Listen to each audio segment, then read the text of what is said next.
शादी की रौनक, संगीत की धुन और अचानक उठ गई चीखें। 10 फरवरी की रात गोरखपुर के सिकरीगंज थाना क्षेत्र के हजनपुर गांव में एक बारात आई थी। डीजे जोर शोर में बज रहा था। हंसी खुशी के माहौल के बीच लोग थिरक रहे थे, लेकिन एक छोटी सी बात ने सब कुछ बदल दिया। डीजे पर नाचने को लेकर 2-4 शब्दों का विवाद शुरू हुआ और फिर शुरू हो गया वो खौफनाक सिलसिला। लाठी डंडे और बांस बल्लियां चली। शहजनवा थाना क्षेत्र के चिरैयाढा गांव के रहने वाला 19 साल का मुनीफ चौहान, जो बारात में शामिल होने आया था, उसे जमीन पर गिराकर पीटा गया। मुंह पर लाते, छाती पर प्रहार वो कराहता रहा, लेकिन हमलावर रुके नहीं। वीडियो में साफ दिखता है कि युवक भागने की कोशिश करता है और फिर गिर जाता है, लेकिन फिर भी उसके ऊपर लाठियां बरसती रहती हैं। घटना के दौरान पूरे गांव में अफरा तफरी मच गई। शादी का गाना बंद, खुशियां मातम में बदल गई। आनन फानन में लोग मुनीफ को किसी तरह जिला अस्पताल लेकर पहुंचे। हालांकि बुधवार सुबह इलाज के दौरान उसकी सांसें थम गई।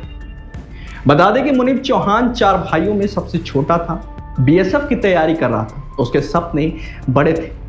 बड़े भाई राजेश और सुनील जम्मू में रहते हैं। एक भाई अनिल दुबई में रहता है, जबकि घर पर मुनीफ अपने पिता रामहोन और मां के साथ रहता था।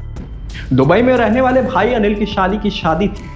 उसी शादी की खुशियों में शामिल होने के लिए मुनीफ सिकरीगंज आया था, लेकिन किस्मत में कुछ और ही लिख रखा था। एक रात की शादी और जिंदगी हमेशा के लिए खत्म। पुलिस ने मृतक की बहन सरोजा देवी की तहरीर पर 5 लोगों के खिलाफ हत्या का मुकदमा दर्ज किया है।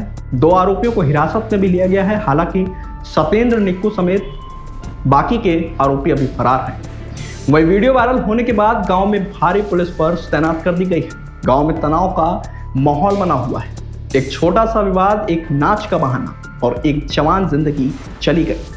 शादी की खुशियां कभी कभी कितनी नाजुक होती हैं, बस एक पल में खत्म हो जाती है। गांव हरजनपुर, थाना सिकरीगंज अंतर्गत बालचंद जी के यहाँ शादी के मौके पर डीजे को लगाया गया था। उस डीजे में सभी लोग, रिश्तेदारी में जो लोग आए थे उस शादी के अंतर्गत, उनमें आपसी विवाद डीजे को लेकर के हुआ, जिसमें मुनीफ चौहान को कुछ लोग जो है मारपीट दिए थे और उनको काफी घायल अवस्था के अंतर्गत उनकी बहन के द्वारा एडमिट कराने हेतु सूचना दी गई।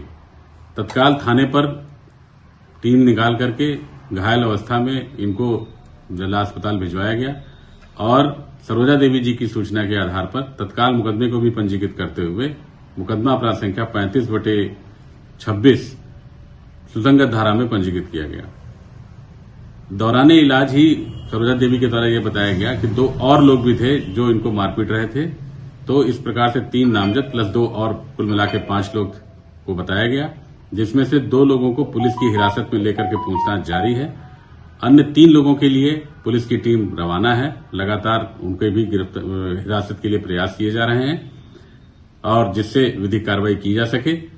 अभी प्रातः आज ये पता लगा है कि उनकी मुनीफ चौहान जो घायल थे, उनकी डेथ हो गई है और डेथ होने के उपरांत सरोजा देवी के द्वारा जो बताया गया था, जो मुकदमा पंजीकृत हुआ था, उसमें 302 धारा की वृद्धि करते हुए आवश्यक जो विवेचनात्मक कार्रवाई है तथा आरोपीगण की जो गिरफ्तारी के प्रयास हैं वो लगातार किए जा रहे हैं।